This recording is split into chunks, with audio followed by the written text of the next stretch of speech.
বাংলাদেশের ধর্মীয় নেতৃত্ব দানকারী জনপ্রিয় আলেমরা সবসময় দেশের জন্য গুরুত্বপূর্ণ ভূমিকা পালন করে আসছে।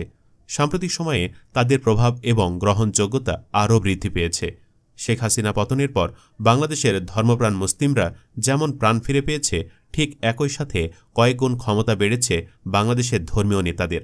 এখন তারা আরও উদ্যমের সঙ্গে ইসলাম প্রচার এবং সামাজিক সমস্যাগুলোর সমাধানে এগিয়ে আসছেন। এই আলেমরা শুধু ইসলাম প্রচারে সীমাবদ্ধ নন, তারা সমাজের বিভিন্ন সমস্যার সমাধানে ইসলামের নির্দেশনা অনুযায়ী দিক নির্দেশনা দিচ্ছেন। তাদের মাহফিল ও বক্তৃতাগুলোতে লক্ষ লক্ষ ধর্মপ্রাণ মানুষ উপস্থিত হন এবং পুরো দেশ জুড়ে ইসলামের শান্তির বার্তা ছড়িয়ে পড়ে। এসব আলেমদের প্রতি মানুষের ভালোবাসা এবং শ্রদ্ধা এতটাই গভীর যে তাদের এক ডাকে লক্ষ লক্ষ মানুষ তাদের পাশে দাঁড়াতে প্রস্তুত। আর বাংলাদেশের জনপ্রিয় আলেমদের মাহফিলগুলোতে এমন জনসমাগম প্রমাণ করে তারা শুধু ধর্মীয় নেতা নন, বরং দেশের ধর্মপ্রাণ মানুষের আত্মার কথা বলা একজন পথ প্রদর্শক। সমাজের প্রতিটি স্তরে শান্তি, ন্যায়বিচার এবং ইসলামের বার্তা ছড়িয়ে দেওয়ার ক্ষেত্রে তাদের ভূমিকা সত্যি অপরিসীম। তো বন্ধুরা, আজকের ভিডিওটিতে আপনাদের পরিচয় করে দেব বাংলাদেশের সবচেয়ে জনপ্রিয় 10 আলেমদের সাথে, যাদের মাহফিলগুলোতে লক্ষ লক্ষ জনতার ঢল নামে এবং তাদের এক ডাকে রাস্তায় নামবে বাংলাদেশের লক্ষ কোটি মানুষ। আবু তহা মোহাম্মদ আদনান। বাংলাদেশের অন্যতম সেরা ইয়ং বক্তা হচ্ছেন আবু তহা মোহাম্মদ আদনান। তিনি ডক্টর জাকির নায়েকের মতো বিজ্ঞান এবং যুক্তি দিয়ে যে কোনো বিষয়ে খুবই ভালোমতো ব্যাখ্যা করতে পারেন। তাছাড়া ইসলামের প্রত্যেকটি বিষয়ে গভীর জ্ঞান রাখেন তিনি একজন বক্তা হিসেবে সবসময় বাংলাদেশের মানুষের কাছে চর্চার বিষয় হয়ে থাকেন। তাছাড়া ইউটিউবে তার ওয়াজ মাহফিলগুলো মানুষের কাছে ব্যাপক জনপ্রিয়। তার প্রতিটি মাহফিলে মানুষ দ্বারা কানায় কানায় পূর্ণ হয়ে যায়। বাংলাদেশের মানুষের কাছে ইসলামিক বক্তা হিসেবে আবু তহা মোহাম্মদ আদনান একটি জনপ্রিয় নাম এবং তার প্রতিটি কথা ধর্মপ্রাণ মুসলিমরা মনোযোগ সহকারে শুনে থাকেন। মুফতি আমির হামজা। আমির হামজা পুরোপুরি একজন হাফেজ, মুফতি এবং মুফাসসির। তিনি অত্যন্ত নম্র এবং মৃদু হাসির মানুষ। শৈশব থেকে তিনি খুবই মেধাবী। অনেকে তাকে বাংলাদেশের জাকির নায়েক বলে ডাকে, কারণ আমির হামজা তার বক্তব্যে কোরআন ও হাদিসের সুস্পষ্ট ব্যাখ্যা উল্লেখ করেন। একজন ইসলামিক আলোচক হিসেবে তার খ্যাতি বিশ্বজুড়ে পরিচিত। তিনি বাংলাদেশের বাহিরে সৌদি আরব, ভারতসহ অন্যান্য মুসলিম ও অমুসলিম রাষ্ট্রগুলিতে ইসলামকে আমন্ত্রণ করেছিলেন। যদিও তিনি কুষ্টিয়ার আঞ্চলিক ভাষায় কথা বলেন, তবে তার কথাগুলি সুস্পষ্ট। বক্তৃতা চলাকালীন তিনি শ্রোতাদের হাসি খুশি করে তোলেন। আমির হামজা খুবই সাহসী একজন ব্যক্তি। হাসিনার আমলে হাসিনার বিরুদ্ধে কথা বলে কয়েকবার কারাবরণও করেছেন তিনি। বর্তমানে তিনি ইসলামের সুমহান বাণী প্রচার করতে কাজ করে চলেছেন। আর আমির হামজার প্রতিটি মাহফিলগুলোতে লক্ষ জনতার ঢল দেখা যায়। মুফতি ফয়জুল করিম। সৈয়দ ফয়জুল করিম একজন বাংলাদেশি ইসলামিক পণ্ডিত, রাজনীতিবিদ ও শিক্ষাবিদ। সমর্থকদের নিকট তিনি শাহেকে চরমনায় নামে পরিচিত। বর্তমানে তিনি ইসলামী আন্দোলন চরমনায় বাংলাদেশের সিনিয়র নায়েবে আমির হিসাবে দায়িত্ব পালন করছেন। তার নেতৃত্বে দলটি শান্তিপূর্ণ আন্দোলন ও রাজনৈতিক কর্মকাণ্ড পরিচালনা করে, যা সমাজের উন্নয়ন এবং ইসলামী জীবন ব্যবস্থা প্রতিষ্ঠার লক্ষ্য নিয়ে কাজ করে চলেছে। মুফতি ফয়জুল করিম অন্যায়ের বিপক্ষে হুঙ্কার দিতে কখনও পিছপা হন না। সেই সাথে যেখানেই ইসলামের অসম্মান হয় সেখানেই উপস্থিত হয়ে যান তিনি। মুফতি ফয়জুল করিমের ডাকে জড়ো হন কোটি কোটি অনুসারীরা। ইতোমধ্যে অনেকে মনে করত চরমনাই পীরের রাজনৈতিক দল বোধ হয় আওয়ামী লীগের দালাল। আসলে কিন্তু মোটেই সেটি নয়। বামধারার এই ইসলামিক দলটি হাসিনার সময়ও যেভাবে সক্রিয় ছিল, রাজপথে রক্ত দিয়েছে, এখনও সেভাবেই তারা রাজনীতির মাঠে আছে। মুফতি ফয়জুল করিম ইসলামী শিক্ষায় সুগভীর জ্ঞান অর্জন করেছেন এবং ইসলামের শান্তিপূর্ণ বার্তা সমাজে ছড়িয়ে দিতে কাজ করে চলেছেন। তার বক্তব্যে ইসলামের শান্তি, সাম্য এবং ন্যায় বিচারের দিকগুলো বিশেষভাবে গুরুত্ব পায়। তার নেতৃত্বের প্রতি মানুষের আস্থা এবং ভালোবাসা তাকে একজন জাতীয় ও ধর্মীয় ব্যক্তিত্ব হিসাবে প্রতিষ্ঠিত করেছে। মাওলানা মামুনুল হক। আল্লামা মামুনুল হক বাংলাদেশের আরেকটি বহুল জনপ্রিয় ইসলামিক রাজনৈতিক দল হেফাজতে ইসলাম বাংলাদেশের জনপ্রিয় ক্ষমতাধর ব্যক্তিত্ব। বাংলাদেশ খেলাফত মজলিসের মহাসচিব ও হেফাজতে ইসলাম বাংলাদেশের যুগ্ম মহাসচিব এই আল্লামা মামুনুল হক। তার এক ডাকে যে কোনো সময় জড়ো হবে লাখ লাখ মুসলিম জনতা।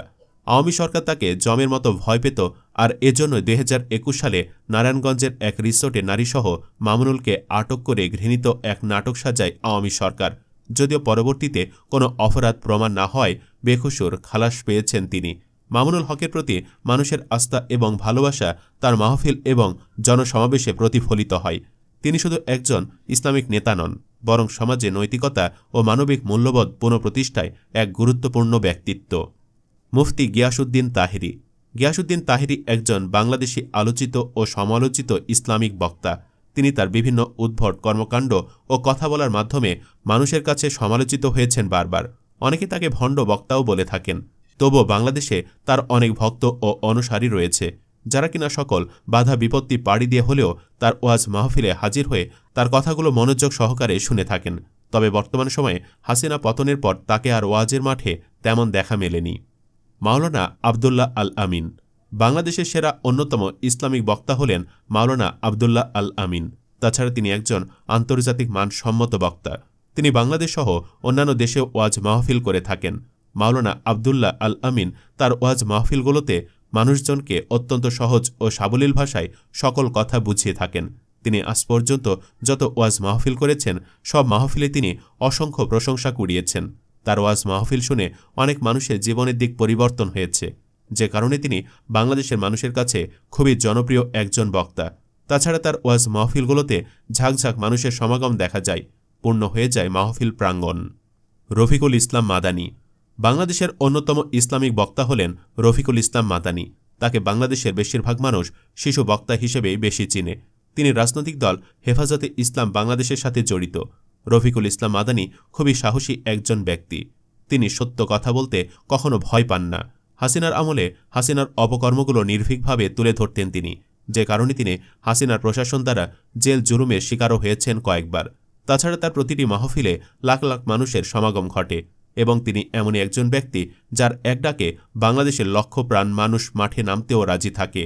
আহমদুল্লাহ, যিনি শাহ আহমদুল্লাহ নামে অধিক পরিচিত, একজন বাংলাদেশি ইসলামী ব্যক্তিত্ব, আলোচক ও সক্রিয় সামাজিক কর্মী। তিনি আসসুন্নাহ ফাউন্ডেশনের চেয়ারম্যানের দায়িত্ব পালন করছেন। তিনি জাপান, ভারত ও আরব আমিরাত সহ বিভিন্ন দেশের আন্তর্জাতিক অনুষ্ঠানে দাওয়াতি কাজে অংশগ্রহণ করেছেন। তাছাড়া বাংলাদেশের সকল রাজনৈতিক দল নির্বিশেষে সবাই শাহ আহমদুল্লাহকে পছন্দ করেন, আর এটি শক্তির স্থান। তিনি ইচ্ছে করলে তার ক্ষমতা দেখাতে পারেন, কিন্তু আহমদুল্লাহ হচ্ছেন একজন মাটির মানুষ। ক্ষমতাবান হয়েও তিনি সবসময় চুপ থাকেন। তাছাড়া তিনি সাধারণ মানুষের কাছে এতটাই প্রিয় যে তার প্রতিটি মাহফিলে লক্ষ লক্ষ মানুষের সমাগম ঘটে। ডক্টর এনায়েতুল্লাহ আব্বাসী। বাংলাদেশের আরেকজন আলোচিত সমালোচিত বক্তা হলেন এনায়েতুল্লাহ আব্বাসী। তিনিও বাংলাদেশের মানুষের কাছে খুবই জনপ্রিয় একজন ব্যক্তিত্ব। এছাড়াও তিনি নারায়ণগঞ্জের সিদ্ধিরগঞ্জ থানার অন্তর্গত আব্বাসী মঞ্জিল জৌনপুরী দরবার শরীফের বর্তমান পীর। তার ভক্তের সংখ্যাও অনেক। আব্বাসীর বেশিরভাগ মাহফিলগুলোতে তাকে হেলিকপ্টারে করে আসতে দেখা যায় এবং প্রতিটি মাহফিলে লোকে লোকারণ্য দেখা যায়। তাছাড়া তার ভক্ত এবং লক্ষ কোটি মুসলিম জনতা তাকে খুবই ভালোবাসে এবং তার বক্তৃতা শুনতে হাজির হয় তার লক্ষ লক্ষ ভক্ত অনুসারীরা। মিজানুর রহমান আজহারী। মিজানুর রহমান আজহারী বাংলাদেশের একজন খ্যাতনামা ইসলামিক বক্তা এবং আলেম, যিনি অত্যন্ত প্রভাবশালী ও জনপ্রিয় একজন ইসলামিক স্কলার। তার জ্ঞান, উপস্থাপনার ভঙ্গি এবং আধুনিক প্রেক্ষাপটে ইসলামের ব্যাখ্যা তাকে তরুণ প্রজন্মের কাছে বিশেষভাবে গ্রহণযোগ্য করে তুলেছে। তাছাড়া তার মাহফিলগুলোতে লক্ষ লক্ষ মানুষের উপস্থিতি দেখা যায়।